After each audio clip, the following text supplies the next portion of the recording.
Здравейте! Днешното видео е на тема нови придобивки. Първата придобивка е тази шпатула. Тя е дървена.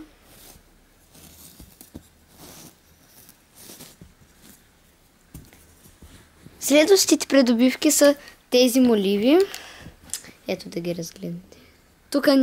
Тук не е такъв цвят, вместо дървен цвят е черно.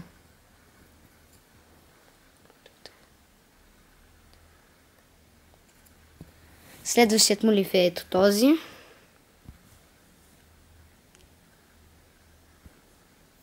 Има гумичка.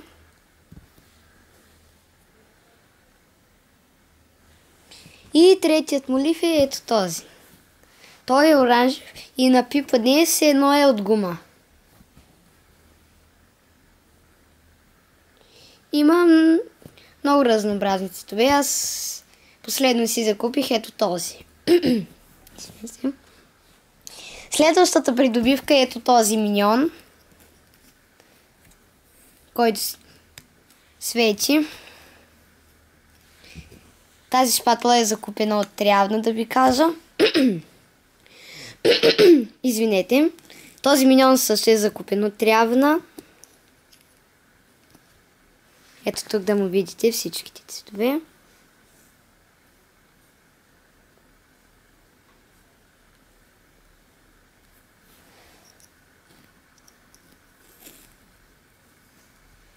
Ето тук се включва и изключва.